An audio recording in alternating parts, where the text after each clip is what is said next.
तो साथियों नमस्कार, स्वागत है आप सबका। मैं हूं डॉक्टर अम्बरीश। टीचर्स एकेडमी एकमात्र संस्थान है जो आपको अध्यापक बनाने के लिए सदैव प्रतिबद्ध है और इसी प्रतिबद्धता की कड़ी में एक महत्वपूर्ण वीडियो लेकर आपके सामने मैं उपस्थित हूं। आज की इस वीडियो में हम लोग चर्चा करने वाले हैं कि जो टीजीटी पीजीटी 2021 आयोजित हुआ, फिर उसके बाद 2025 में फॉर्म भरे गए या 26 में फॉर्म भरे जाएंगे। तो ये जो पूरी प्रक्रिया रही है 2011, 2013, 2016 और 2022, 2021, 2018 में अल्टीग्रेड की परीक्षा आयोजित करवाई गई और 2025 में भी अल्टीग्रेड की परीक्षा आयोजित करवाई गई। इन सभी परीक्षाओं को अगर हम देखें तो इनका पाठ्यक्रम 99% समान है। टीजीटी से पीजीटी के पाठ्यक्रम में एक व्याकरण का चैप्टर और एक दो संस्कृत के लेखक घट और बढ़ जाते हैं। ऐसी स्थिति में यदि हम टीजीटी पीजीटी की तैयारी कर रहे हैं तो हमें यूपी टीजीटी पीजीटी का पाठ्यक्रम और प्रीवियस क्वेश्चन पेपर देखना चाहिए। एलटी ग्रेड जीआईसी प्रवक्ता का भी पाठ्यक्रम और प्रीवियस क्वेश्चन पेपर देखना चाहिए। चलिए आज हम बात करने वाले हैं जो ये सिलेबस है, किस सिलेबस पर हमको तैयारी करनी चाहिए, क्या पाठ्यक्रम हमको ध्यान में रखना चाहिए और किस पाठ्यक्रम पर अब जो पेपर है वो बनेंगे, उस पाठ्यक्रम को कैसे हमें समझना होगा। क्योंकि पाठ्यक्रम को हम जब तक अच्छे से नहीं समझेंगे तब तक भी समस्या हो सकती है। तो यहां आप देखिए कि आपका ये पाठ्यक्रम है। पाठ्यक्रम में सबसे पहले हम चर्चा करने वाले हैं, जो हमारा सबसे पहला टॉपिक दिया गया है उसे हम आदिकाल के नाम से जानते हैं। किस नाम से जानते हैं? आदिकाल के नाम से जानते हैं। एक बड़ा सवाल इस पेपर के बाद लोगों के मन में आने लगा कि भाई जो पैटर्न है, जो सिलेबस है, जो टीचर पढ़ाते हैं वो तो आता ही नहीं है, तो कोचिंग क्यों करें? एकदम सही सवाल है और आप जहां तक सोच पा रहे हैं वो बिल्कुल ठीक है। मान लीजिए हमने आदिकाल आपको पढ़ा दिया, लेकिन अब का जो ट्रेंड है पढ़ने का, लोग ये सोचते हैं कि जो सवाल परीक्षा में आए वो सारे सवाल हूबहू आपको बता दिए जाए। लेकिन ये प्रक्रिया 6वीं से लेकर 10वीं तक चलती है। 11वीं और 12वीं से जब हम पढ़ाई शुरू करते हैं तो वहां पर हूबहू सवाल पूछे जाने की परंपरा समाप्त हो जाती है और पीवाईक्यू, एमसीक्यू, अगर प्रीवियस ईयर क्वेश्चन पेपर की बात करें तो वहां से कुछ सवाल हो सकता है कि आपको मिल जाए, लेकिन बिल्कुल ऐसा होने की संभावना कम ही होती है। अगर आप टीजीटी 2022 का पेपर देखें तो कोई भी ऐसा सवाल नहीं है जो आपके पढ़े से ना आया हो या जो किसी टीचर ने पढ़ाया उससे ना आया हो। लेकिन ऐसे पेपर केवल अनिश्चित होते हैं, ये पूछे जाएंगे आगे कि नहीं पूछे जाएंगे, इनको मानक बनाकर हम तैयारी नहीं कर सकते हैं। जीआईसी प्रवक्ता का पेपर 2026 में जब आयोजित कराया गया, ऐसी स्थिति लग रही है कि क्वालिफाइंग प्रश्न 48 भी किसी के सही नहीं हो पा रहे हैं। साथियों, अब हमें जो तैयारी करनी है वह तैयारी इस तरीके से करनी है कि कोई भी प्रश्न पत्र आए, चाहे वो जीआईसी प्रवक्ता 2026 के जैसा पेपर हो या टीजीटी 2022 के जैसे हिंदी का पेपर हो, चाहे वो आसान स्तर हो या कठिन स्तर हो, हमारी तैयारी इस प्रकार की होनी चाहिए कि हम उसे सॉल्व कर सकें। यानी पूरे पाठ्यक्रम को पढ़ना पड़ेगा। अगर आप पीजीटी 2022 का पेपर देख लें तो पीजीटी 2022 हिंदी के पेपर में इस तरह से सवाल बनाया गया कि एक भी सवाल पढ़े हुए से नहीं आया। ऐसा बिल्कुल नहीं है, सारे सवाल सिलेबस से ही पूछे गए थे। लेकिन समस्या कहां रह गई कि जो हमने सवाल देखे वो मोर देन ऑप्शन था, यानी स्थापना, तर्क, कथन, निष्कर्ष के सवाल थे। और हम क्या करते हैं, वन लाइनर मोड में तैयारी करते हैं, कॉन्सेप्ट नहीं क्लियर करते। तो जिनका भी कॉन्सेप्ट क्लियर था उनके लिए वो पेपर आसान था, जिनका कॉन्सेप्ट क्लियर नहीं था उनके लिए पेपर यह कठिन था। तो अब आपका कॉन्सेप्ट कैसे क्लियर होगा? जब आपको पाठ्यक्रम क्लियर होगा। यदि आपको सिलेबस सिलेबस ही नहीं क्लियर होगा तो आप क्या करेंगे? देखिए सिलेबस में क्या है, आदिकाल, भक्तिकाल, रीतिकाल। भक्तिकाल के अंतर्गत संत काव्य, सूफी काव्य, राम काव्य, कृष्ण काव्य। आधुनिक काल भारतेंदु, द्विवेदिक, छायावाद, प्रगतिवाद, प्रयोगवाद, नई कविता। अब इसके बाद फिर क्या उन्होंने दे दिया है? गद्य साहित्य दे दिया है। क्या दे दिया है? गद्य साहित्य दे दिया है। गद्य साहित्य में क्या क्या पढ़ना है? तो उन्होंने दिया है गद्य साहित्य में हिंदी गद्य साहित्य का विकास, हिंदी गद्य की प्रमुख एवं गौड़ लघु विधाओं का विकास, क्रम, लेखक और उनकी कृतियां। प्रमुख विधाएं निबंध, नाटक, उपन्यास, कहानी। हिंदी गद्य की लघु विधाएं जीवनी, आत्मकथा, संस्मरण, रेखा चित्र, यात्रा साहित्य, गद्य काव्य और व्यंग। हिंदी के प्रमुख रचनाकार उनकी रचनाएं। अब आप देखिए तो ये वाला जो पोर्शन है ये बहुत ही गौड़ होता है। अगर आप किसी से पूछिए कि क्या इंपॉर्टेंट है, क्या पढ़ें क्या छोड़ें, तो वो आपको जो जीवनी है, आत्मकथा, संस्मरण, रेखा काव्य या व्यंग, इसको कहेगा कि यार ये कम पूछा जाता है, इसको कम पढ़ो। लेकिन अब जो नया भी गौड़ विधाएं हैं या गौड़ पाठ्यक्रम है या जिससे प्रश्न नहीं पूछे जाते थे या आप जिसको इंपॉर्टेंट नहीं मानते हो, आयोग वहां से शुरुआत कर रहा है। तो हमें अब जो तैयारी करनी है, जो इंपॉर्टेंट नहीं है, उसको भी ध्यान में रख के हमें अपनी तैयारी को शुरू करना है। हिंदी के प्रमुख रचनाकार उनकी रचनाएं। अब बात करते हैं काव्य शास्त्र की। तो काव्य शास्त्र भी हमारे लिए काफी महत्वपूर्ण है। काव्य शास्त्र में जो पैटर्न है उसमें क्या क्या पूछा जाता है? रस के अवयव, रस के भेद, यानी पूरा हमें रस सिद्धांत पढ़ना है। छंद एवं अलंकार, शब्दालंकार, अर्थालंकार के विविध भेद, काव्य गुण, काव्य दोष, काव्य के प्रमुख गुण परिचय। और फिर आता है भाषा विज्ञान एवं देवनागरी लिपि। हिंदी की बोलियां, विभाषाएं, हिंदी की शब्द संपदा, हिंदी की ध्वनियां, देवनागरी लिपि, नामकरण, विकास, विशेषताएं, त्रुटि सुधार के लिए प्रमुख प्रयत्न। और फिर आता है हिंदी व्याकरण। अब देखिए इस पोर्शन को हम सबसे हल्के में लेते हैं।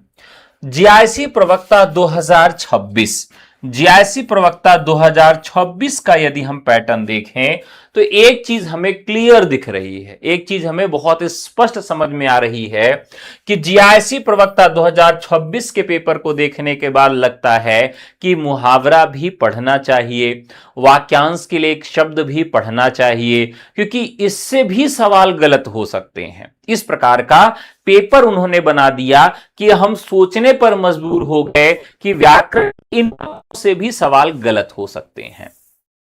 अब यहां देखिए संस्कृत साहित्य एवं व्याकरण, प्रमुख रचनाकार उनकी रचनाएं कालिदास, भवभूति, भारवी, मार्गदंडी और श्रीहर्ष। अब यहां पर आप देखिए कि भास को नहीं रखा गया है, लेकिन भास से भी सवाल पूछा जाता है। भास से भी सवाल पूछा, शब्द रूप, धातु रूप, कारक और प्रयोग आपसे पूछा जाता है। अनुवाद की बात करें तो हिंदी वाक्यों का संस्कृत में अनुवाद भी आपसे पूछा जाता है। अब हिंदी व्याकरण देखें तो हिंदी व्याकरण में भी आपसे जो सवाल पूछे जा रहे हैं, व्याकरणिक शुद्धता, शब्द सामर्थ्य और समभिन्नार्थक वाक्यांशों के लिए एक शब्द, मुहावरा एवं लोकोक्ति। ये तो पाठ्यक्रम उन्होंने दिया है, लेकिन जो पाठ्यक्रम उन्होंने नहीं दिया है उसकी भी तैयारी हमें करनी पड़ेगी। अब पाठ्यक्रम में उन्होंने क्या नहीं दिया है वो भी आपको हम दिखा देते हैं। जो पाठ्यक्रम में नहीं है और उसकी तैयारी आपको करनी है, ठीक है। जो पाठ्यक्रम में नहीं है और उसकी भी तैयारी आपको करनी है, वो क्या है? देखिए पाठ्यक्रम में आपके क्या चीजें नहीं दी गई हैं। एक तो नहीं दिया गया है आलोचना। आलोचना जो है वह आपके सिलेबस में नहीं है। अब पूरा सिलेबस आप उठा के देखें तो आलोचना आपके सिलेबस में है ही नहीं। अब जितने भी आलोचनात्मक कथन हैं वो परीक्षा में बड़ी भूमिका निभाते हैं, वो परीक्षा में बड़ी भूमिका निभाते हैं और हम क्या करते हैं, उसे महत्व ही नहीं देते हैं। तो अब जो हमें पाठ्यक्रम तैयार करना है, हमें जो तैयारी करनी है, उसको हम बिना इसके ध्यान दिए हुए तैयारी नहीं कर सकते हैं, यानी आलोचना।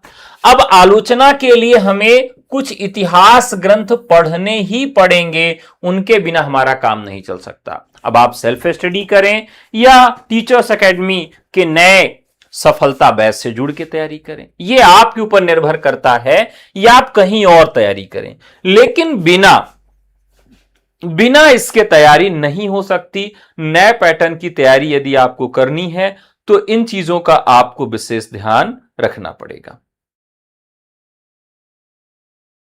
अब आलोचना में हमें क्या क्या पढ़ना है साथियों? तो एक आचार्य शुक्ल की आलोचना हमें पढ़नी है। हजारी प्रसाद द्विवेदी की पढ़नी है। अब यूपी पीजीटी 2022 का पेपर देखें तो उसमें राम स्वरूप चतुर्वेदी से भी सवाल पूछे गए हैं। तो राम स्वरूप चतुर्वेदी और डॉक्टर नगेंद्र। अब आप कहेंगे गुरुजी केवल एक दो किताब बता दीजिए जिससे मेरा चयन हो जाए। अब इन सारी किताबों को पढ़ने के हमारे पास समय कहां है? तो यदि आपको इन सारी पुस्तकों को पढ़ने का समय नहीं है और इनसे आने वाले आलोचनात्मक कथनों को पढ़ने का समय नहीं है तो आप नौकरी भूल जाओ, क्योंकि अब का पैटर्न है वो इसी तरीके का है कि जो सिलेबस में नहीं दिया गया है उससे भी सवाल पूछा जाएगा। तो शुक्ल जी, हजारी प्रसाद द्विवेदी, राम स्वरूप चतुर्वेदी, डॉक्टर नगेंद्र और एक बड़े आलोचक हैं जिनका नाम है बच्चन सिंह। ठीक है, बच्चन सिंह को भी हमें पढ़ना है। बच्चन सिंह के अलावा हमें नामवर सिंह को भी पढ़ना है। नामवर सिंह, अब ये सब सिलेबस में नहीं है फिर भी इनसे सवाल हर बार पूछा जा रहा है। नामवर सिंह के बाद आपके रामविलास शर्मा जी हैं, तो रामविलास शर्मा से भी सवाल आप देखिए तो पूछा जा रहा है। और ये तो इतिहासकार हो गए। इतिहासकारों के अलावा भाषा वैज्ञानिक जो हैं उनसे भी सवाल पूछा जा रहा है। भाषा की परिभाषा अगर आप देखें तो उसमें किसका किसका नाम आता है? तो कामता प्रसाद गुरु से सवाल पूछा जा रहा है। कामता प्रसाद की परिभाषा पूछी जा रही है। किशोरी दास की परिभाषा पूछी जा रही है।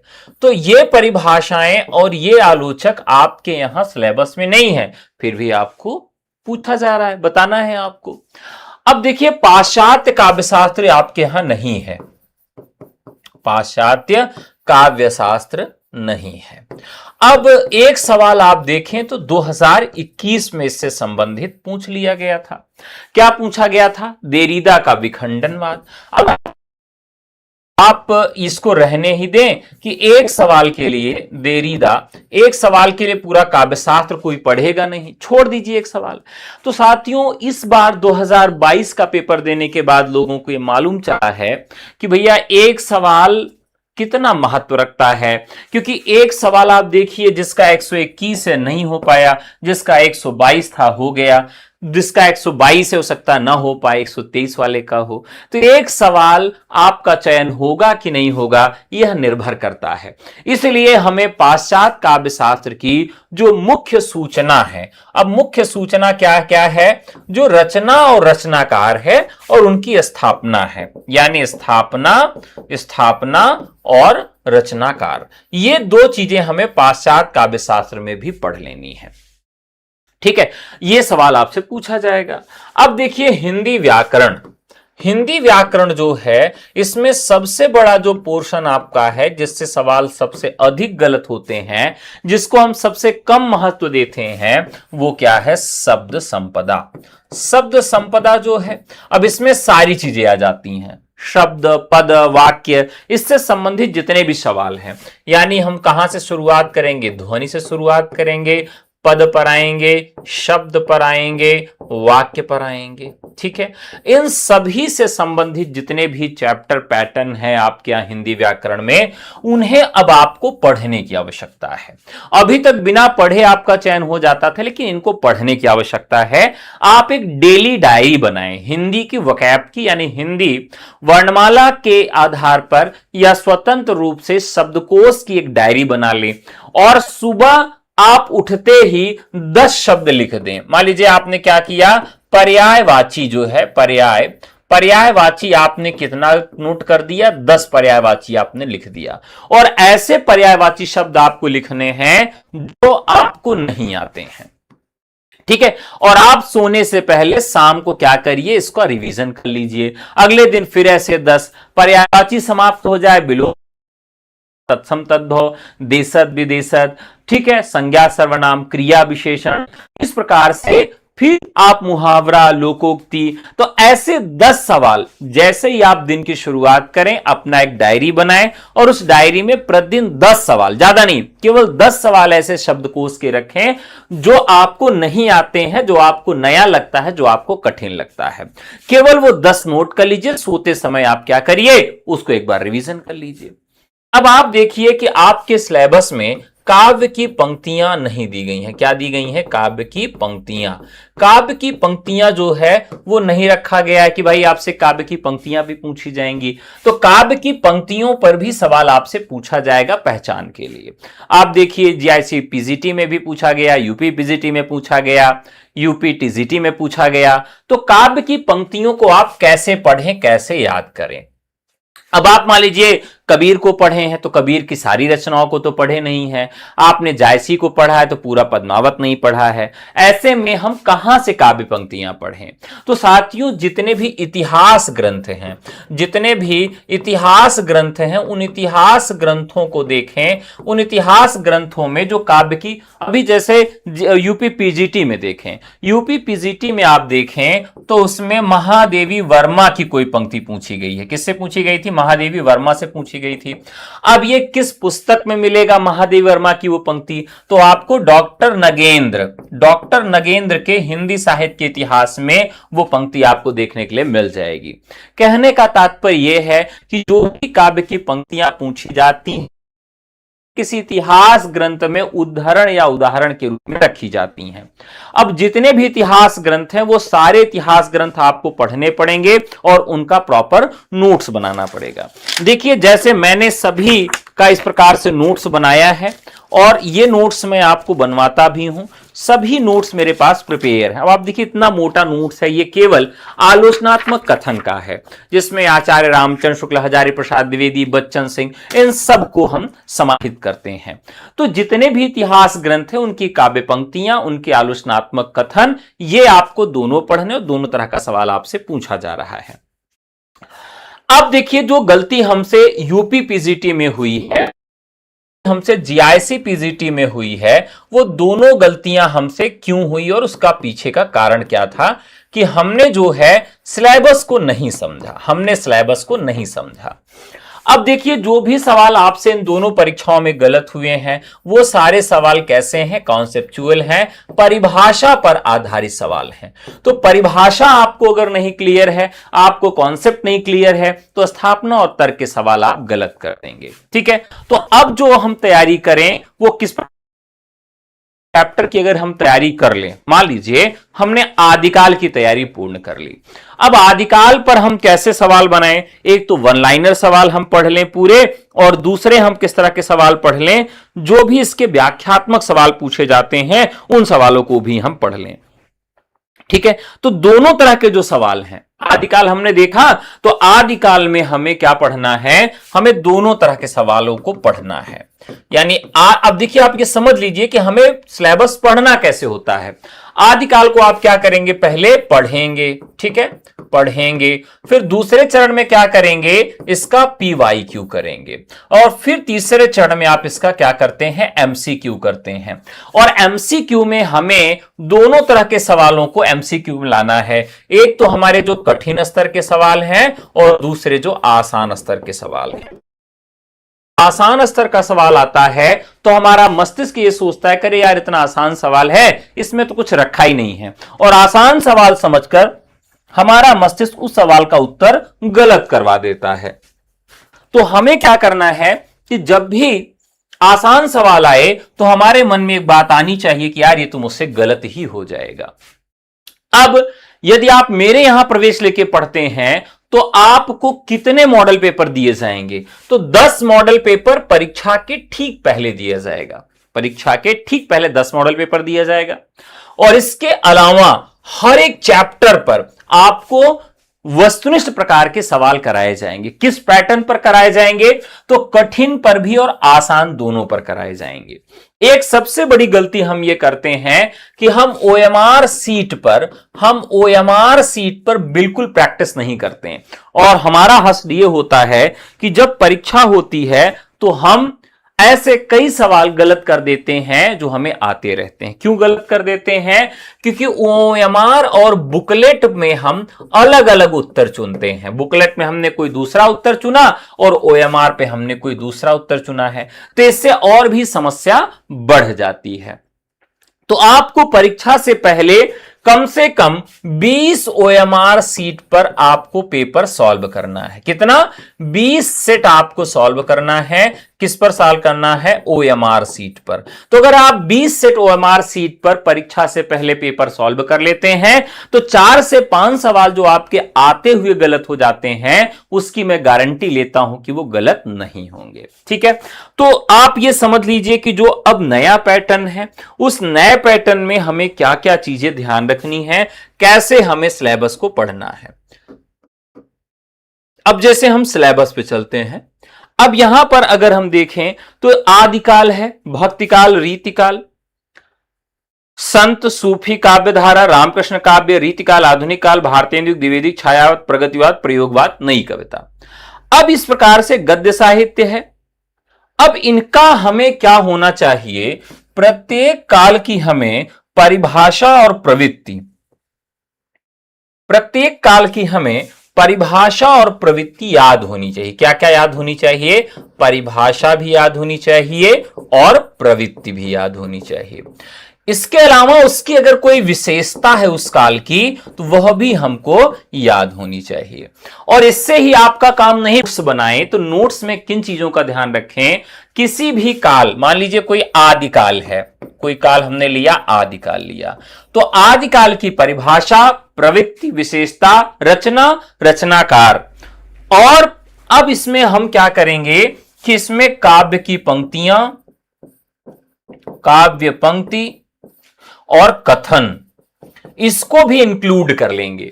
अब हम इस तरह से पाठ्यक्रम को समझें कि हमें पाठ्यक्रम पढ़ना कैसे है। ठीक है, अब इसमें हमने क्या किया? आदिकाल लिया, परिभाषा, प्रवृत्ति, विशेषता, काव्य पंक्ति, कथन, रचना, रचनाकाल ले लिया।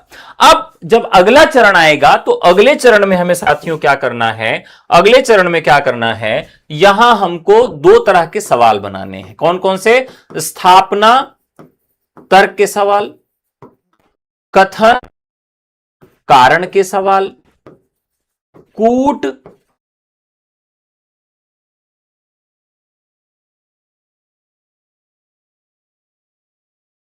और जो है वन लाइनर के सवाल। अब हमें जो नई तैयारी करनी है उसमें किसी भी टॉपिक को जब हम पढ़ें तो इस क्रम में हमें पढ़ना है। हमारा क्रम क्या होना चाहिए? परिभाषा, प्रवृत्ति, विशेषता, काव्य पंक्ति, कथन, रचना, रचनाकार, स्थापना तर्क, कथन कारण, कूट मिलान, असंगत और वन लाइनर। इन तरह के सवालों पर हमें क्या करना है? प्रैक्टिस करना है, और यह पूरा कॉन्सेप्ट हमें पहले से क्लियर कर लेना है। तो अगर आप इतना करते हुए चल रहे हैं तो सिलेबस कैसा भी हो, पैटर्न कैसा भी हो, सवाल कैसे भी पूछे जाएं, आप बाहर नहीं होगे, आपका चयन 100% हो जाएगा। दूसरी सबसे महत्वपूर्ण बात क्या है कि हम रेगुलर नहीं पढ़ते हैं। हम सिलेबस को रेगुलर नहीं पढ़ते। सिलेबस को कितना दिन में खत्म करना चाहिए, यह भी एक बड़ा सवाल है। अब मान लीजिए पेपर आपका अक्टूबर में होता है। पेपर कब होता है? अक्टूबर में होता है। तो सितंबर तक हमारा पाठ्यक्रम समाप्त हो जाना चाहिए। सितंबर तक हम पाठ्यक्रम को समाप्त कर लें, अक्टूबर तक हम प्रैक्टिस और रिवीजन। सितंबर तक भी जो हम पढ़ाई कर रहे हैं, सक्रिय स्तर में तैयारी करनी चाहिए। चक्रीय स्तर में तैयारी करनी चाहिए। चक्रीय स्तर क्या होता है इसको भी हम समझ लेते हैं।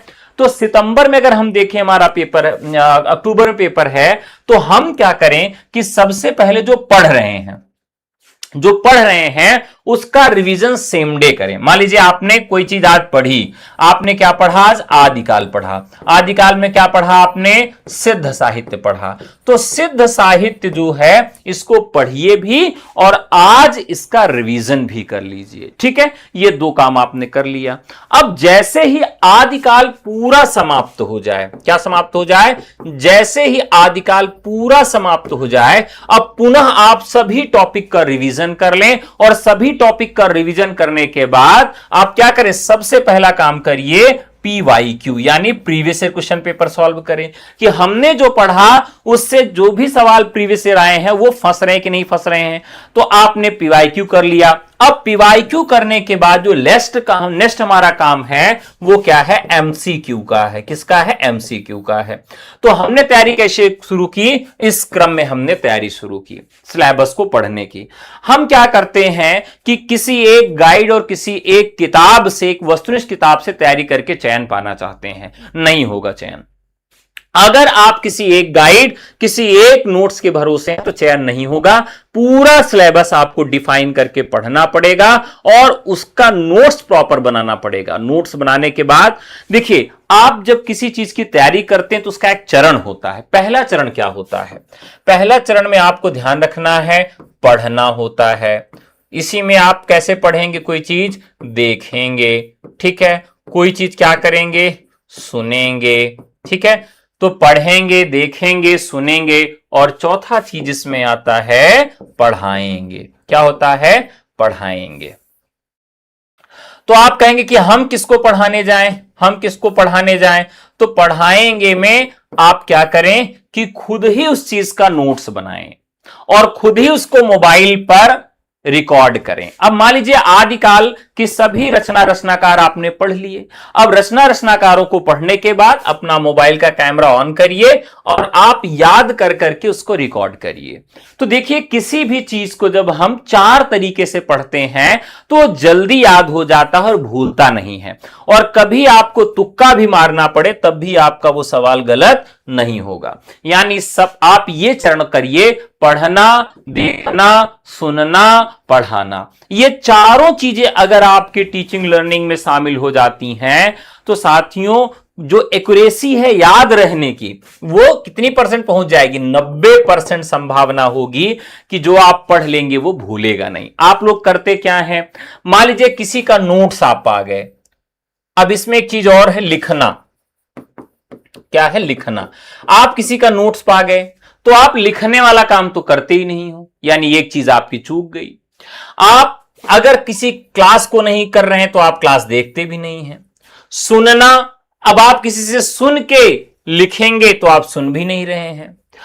आप केवल क्या कर रहे हैं? पढ़ रहे हैं। अगर किसी नोट्स और किसी गाइड की सहायता आपने ले लिया तो केवल आप पढ़ते हैं। तो आपके सारे चरण कंप्लीट होने चाहिए। कौन कौन से? लिखना भी होना चाहिए, पढ़ना होना चाहिए, देखना होना चाहिए, सुनना होना चाहिए और पढ़ाना भी होना चाहिए। ये सारे चरण अगर हैं तो कोई कंटेंट आप पढ़ लीजिए, वो हमेशा के लिए याद हो जाता है। और अगर इसमें से एक दो ही आप फॉलो करते हैं तो जो पढ़ते हैं वो भूल जाता है, वो अक्सर ही भूल जाएगा, उसमें कोई दो राय नहीं है। ठीक है,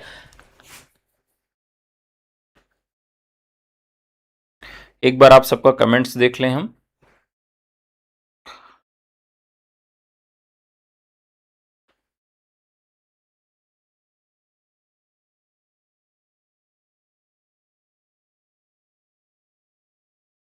ठीक है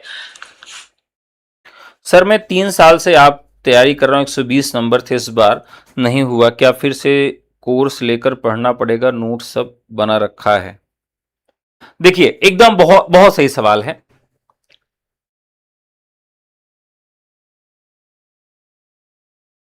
देखिए, इस समय दौर है, आपने मेरे यहां से मान लीजिए तैयारी किया था, बिल्कुल अच्छी बात है। देखिए, जब हम कहीं से जुड़ के तैयारी करते हैं, कहीं किसी भी संस्थान से, तो एक हमारा फायदा होता है। क्या फायदा होता है? कि हम एक अनुशासन में रहते हैं, रेगुलर रहते हैं, कंपटीशन का माहौल रहता है, नई चीजों से हम अवगत होते रहते हैं। अब तक हम जो पढ़ाते थे उसमें हम सारी चीजों को इंक्लूड करते थे, लेकिन जो पैटर्न है उस पैटर्न को हम पूरी तरह से लागू नहीं कर पाए थे। अब हमें दोनों तरह का पैटर्न लागू करना पड़ेगा। वो कौन सा पैटर्न है? एक तो आसान वाला पैटर्न है और एक कठिन वाला पैटर्न है।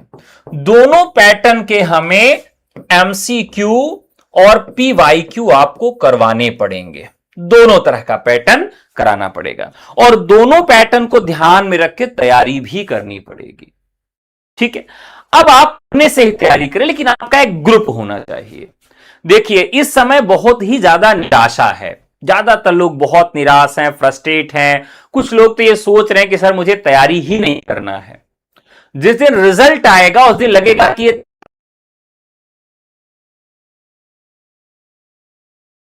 एक चीज ये सोचिए कि 509 सीटें हैं और मेरी इस बात को ध्यान से समझिएगा कि 509 सीट पर 123 सवाल सही किए हैं। 500 हजार सवाल आप सॉल्व करके गए, लेकिन जो कठिन और आसान का चक्कर था उसमें हमने देखा जो हमारे आसान सवाल थे हम वो गलत करके चले आए।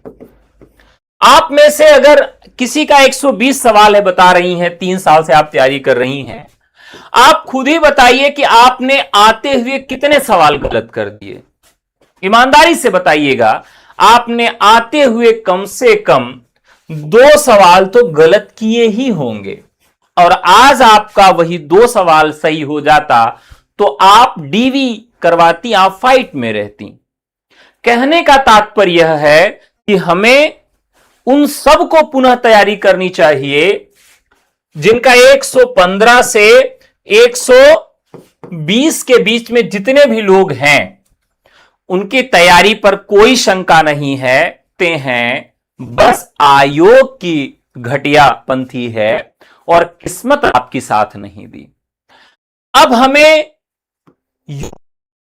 जीआईसी पीजीटी के पैटर्न को भी ध्यान में रखना है और यूपी टीजीटी 2021 के पैटर्न को भी ध्यान में रखना है। पेपर इतना कठिन बना दिया गया था 2021 में, मैं कह रहा था 2 सवाल आपके गलत हुए, आप बाहर हो गई। तो इसमें किस्मत का दोष है, किस्मत हमारे साथ नहीं थी। 2 सवाल हमारे और होते तो हमारा चयन हो जाता, किस्मत साथ नहीं थी। अब 115 से 120 वाले जो हैं उन्हें टीजीटी लेवल की तो तैयारी है जो घटिया पेपर हुआ, अब उन्हें पीजीटी लेवल की तैयारी करनी है, चाहे वो जीआईसी का हो और चाहे वो यूपी पीजीटी का पेपर हो। दोनों लेवल की तैयारी अब करनी है क्योंकि इस बार सीटें बहुत ज्यादा होंगी। सीटें कितनी होंगी? तो 2500 के करीब सीटें आपकी केवल टीजीटी की हो सकती हैं और इससे प्लस भी हो सकती हैं। हो सकता है कि केवल टीजीटी की सीट ही आपकी 3000 के करीब आ जाए। तो अगर 3000 नहीं भी आती तो टीजीटी और पीजीटी को मिलाकर 3000 सीटें आपको देखने के लिए मिलेंगी। सोचिए जरा कि 509 सीटें हैं, 500 सीटें मानते हैं, 500 सीटों में कट ऑफ कितनी गई है? 121 गई है। तो अगर यही सीटें 2000 होंगी, यही सीटें 2000 होंगी तो 117 118 वाले का तो हो जाएगा ना? नहीं होगा, दौड़कर होगा। तो हमें क्या करना है कि इस बार तैयारी में लगना है, छोड़ना नहीं है और यह मानना है कि 2022 का पेपर हुआ ही नहीं है। हम 2022 वाले पेपर की ही तैयारी कर रहे हैं जिसकी परीक्षा 2026 में ही होगी और 2026 में ही इसका चयन भी हो जाएगा और ज्वाइनिंग लेटर भी मिल जाएगा।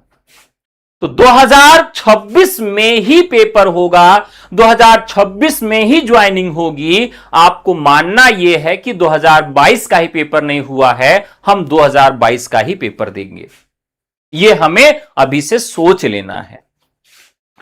हमें ध्यान रखना है कि नोट्स स्वयं का बनाना है और नोट्स पुनः बनाना है। जो नई चीजें हमें देखने के लिए मिले, जो नई चीजें हमें लगे, उनकी तैयारी पुनः करनी है, उनको पुनः नोट्स में लाना है। और प्रयास यह करना है कि जो चैप्टर वाइज स्थापना, तर्क, कथन, निष्कर्ष और जो नए फैक्ट हैं उनको भी शामिल करना है और उनको भी अच्छे से पढ़ना है। यदि आप ये सब करते हो तो चयन हो जाएगा। सर 117 AWS नहीं हुआ, 2016 में 116 था, इंटरव्यू हुआ था, नहीं फाइनल हो पाया। सिलेक्शन 2021 में 74 था। अब मेरे लगता है कितना पैसा कहां से आएगा।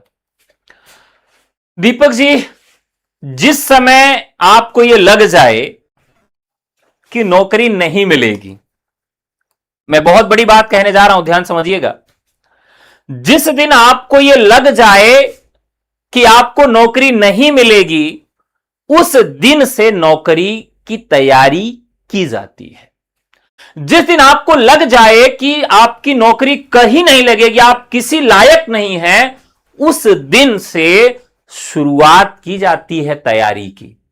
अगर आपको यह लगता है कि मेरी नौकरी नहीं लगेगी, मैं किसी काबिल नहीं हूं, अब आपके तैयारी की शुरुआत हो गई है।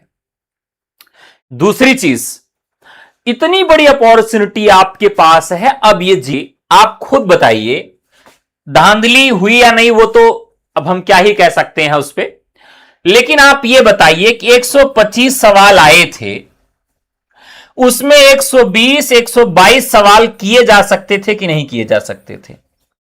आप दिल पर हाथ रखकर ईमानदारी से सब लोग कमेंट करके बताइए कि जिन्होंने 2 साल 3 साल से तैयारी की है, पढ़ाई की है, क्या 125 में 120 और 122 सवाल सॉल्व किए जा सकते थे कि नहीं किया जा सकता था? जो पेपर आया था, ईमानदारी से बताइएगा। ईमानदारी से आप बताइएगा इस बात को कि क्या 125 सवाल जो पूछा गया था, भले ही घटिया स्तर का पेपर पूछा गया था, क्या उसमें से 120 और 122 सवाल सॉल्व किया जा सकता था कि नहीं किया जा सकता था? बिल्कुल किया जा सकता था। आपको उतने सवाल आते भी थे, कुछ रिवीजन न होने की वजह से गलत हो गए, कुछ कंफ्यूजन होने की वजह से गलत हो गए।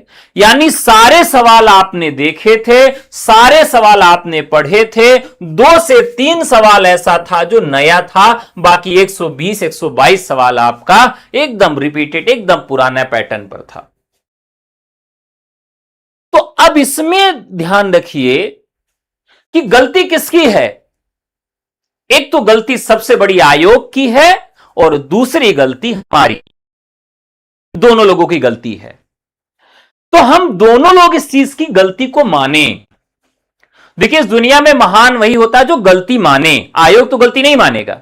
हम अपनी गलती को स्वीकार करें और हम अपनी गलती को स्वीकार करके फिर से लग जाएं। देखिए, आप अंतिम एफर्ट करके यदि चयनित न हो तो आप दुखी नहीं रहेंगे, और यदि आप पढ़ाई ही छोड़ दें तो आप जिंदगी भर दुखी रहेंगे। मैंने भी आईएएस के कई अटेम्प्ट दिए, आईएएस के कई अटेम्प्ट दिए, मेरा चयन आईएएस पे नहीं हो पाया। मैं अपनी बात कर रहा हूं, लेकिन मैं अपने से संतुष्ट हूं कि मैंने अटेम्प्ट दिया और प्रयास किया और अंतिम तक प्रयास किया। अटेम्प्ट दिया, अंतिम तक प्रयास किया, मेरा नहीं हो पाया। तो आपकी भी जो बड़ी जिम्मेदारी है कि ईमानदारी से, एक और बड़ी बात आपको मैं बता देता हूं। आज वीडियो थोड़ा सा लंबा हो रहा है लेकिन बताना आवश्यक लग रहा है मुझे। हिंदी के जो स्टूडेंट होते हैं खास करके बहुत ही लापरवाह होते हैं। कैसे होते हैं? बहुत लापरवाह होते हैं। ज्यादातर स्टूडेंट हिंदी के स्टूडेंट क्या होते हैं? आलसी होते हैं। हिंदी के स्टूडेंट क्या होते हैं? अपने आप को बहुत होशियार मानते हैं और ये अपने आप को ये सोचते हैं कि मैं परीक्षा के 10-15 दिन पहले पढ़ाई शुरू कर दूं, किसी का नोट्स पा जाऊं, कमरे में किसी की ड्यूटी लगवा लूं, या फिर किसी ने नोट्स बनाया हो तो वो वाला नोट्स मैं ले लूं। 4 चैनल पर जाके लोगों से पूछ लेना कि कौन सी किताब इंपॉर्टेंट है, एक गाइड कोई खरीद लो, उस गाइड को पढ़ के मैं चयनित हो जाऊं। कोई वस्तुनिष्ठ किताब खरीद लूं, उस वस्तुनिष्ठ किताब से मैं पढ़ लूं, चयनित हो जाऊं। कोई ऑनलाइन कोर्स ले लूं, केवल कोर्स लेकर ही मेरा चयन हो जाए। तो कोर्स हजारों हजार लेते हैं, सबका चयन थोड़ी होगा। कोर्स लेने के बाद भी आपको पढ़ना पड़ेगा, अपने से ही पढ़ना पड़ेगा। तो आप में से ज्यादा तो लोग यही करते हैं, और कुछ लोग सोचते हैं कि 4 और मेरा चयन हो जाए। तो जो लोग इतने दिनों से पढ़ रहे हैं उनका क्या होगा? तो भैया इन सब से चयन नहीं होता है। चयन कैसे होता है? धांधली हो या ना हो, जो पढ़ने वाले अच्छे बच्चे उनका सिलेक्शन होता है। आप ये नोट कर लीजिए कि 6 घंटे से कम आपको पढ़ाई नहीं करनी है, और 6 घंटे से कम पढ़ाई करते हो आप तो चयन नहीं होगा। और एक भी दिन गैप नहीं करना है। अगर आप एक दिन गैप कर देते हो तो दूसरे दिन आपको 12 घंटा पढ़ना पड़ेगा। और आप यदि बहाना मारते हो तो बहाना मारते रहो। अब देखिए, इसमें जितने भी 1,29,039 लोगों ने फॉर्म भरा था, तो 1,39,000 लोगों में केवल 10 से 15,000 स्टूडेंट ऐसे थे जो सीरियस थे। बाकी सब जीजा, मामा, फूफा, काका, चाची, पिता, प्रेमी, किसी न किसी कहने पर उन्होंने फॉर्म भर दिया, और किसी न किसी के कहने पर कहीं कोचिंग में एडमिशन ले लिया, और बिना मन की तैयारी शुरू कर दी। 2022 से 2026 तक बिल्कुल तैयारी नहीं किया, 10 से 15 दिन तैयारी किया और पेपर दे दिया। अब वही लोग एकदम गदर काटे हुए हैं सोशल मीडिया पर। कौन गदर काटा हुआ है सोशल मीडिया पर? जिसका 110 सवाल सही है, जिसका 108 सवाल सही है, जिसका 111 सवाल सही है, जिसका 101 सवाल सही है टीजीटी में। अरे यार, 110, 108, 111, 101 सवाल को तुम कंपटीशन कहते हो? तुम कहते हो कि तुम्हारी तैयारी अच्छी थी? तुम आयोग को बोलने लायक हो? आयोग पर उंगली उठाने से पहले कम से कम 115 सवाल तो लेके आते। 115 सवाल सही करते तो मैं कहता कि हां, धांधली हुई है, गलत हुआ है आप साहब। होते हैं जिनकी तैयारी था और 110 सवाल सही कर रहे हो यार, 108 सवाल सही कर रहे हो, और आप बात कर रहे हो कि मेरी ठाई चली गई। 115 वाला कहे तो मैं उसके साथ हूं, 116 वाला कहे, 117, 118, 119, 120 वाला कहे तो मैं कहूं कि उसकी किस्मत गड़बड़ थी, आयोग ने घटिया पेपर बना दिया, इस वजह से चयन नहीं हो पाया। 110 वाला भी बोल रहा है। तो आपको खुद पर भी एक विचार करना पड़ेगा, खुद पर भी आपको तैयारी करनी पड़ेगी। जब तक आप ये नहीं करेंगे तब तक चयन नहीं हो पाएगा। भर्तियां आती रहेंगी, भर्तियां जाती रहेंगी।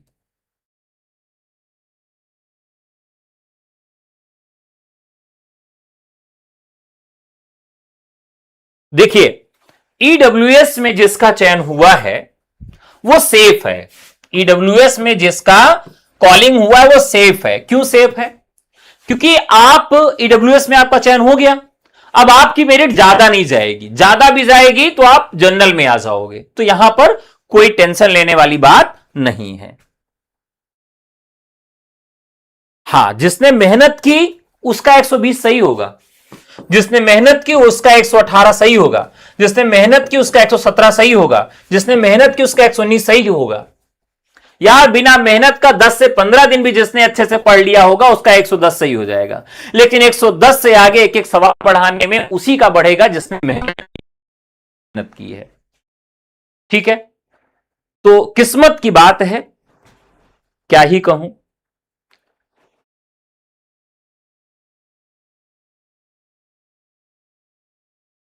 हां, एकदम सही है कि ऐप में कोर्सेज नहीं चल रहे हैं क्योंकि सिलेबस को लेकर हम लगातार आयोग के संपर्क में हैं। 3, 4, 5 ये जो टेट का पेपर है, टेट के पेपर के बाद आयोग नोटिफिकेशन जारी करेगा सिलेबस के लिए।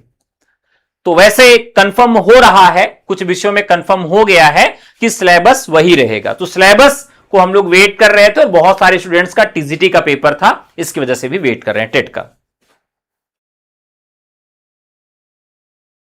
इंटर का जो है वो साथ में लेके जाना है डीवी के समय, डॉक्यूमेंट वेरिफिकेशन के समय।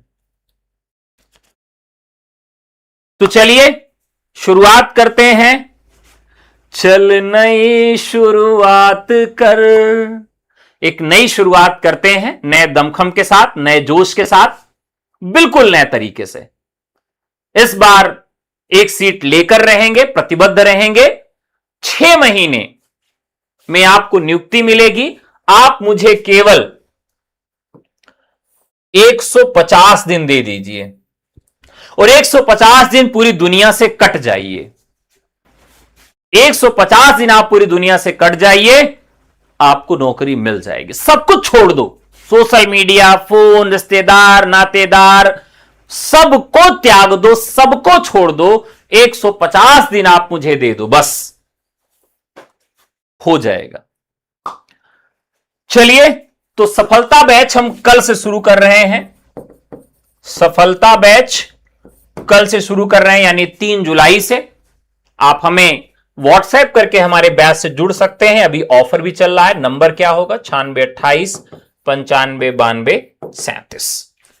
तो आज का एपिसोड यहीं तक, आज की क्लास यहीं तक। हिम्मत नहीं हारनी है, लगे रहना है, पढ़ते रहना। धन्यवाद, शुभ रात्रि।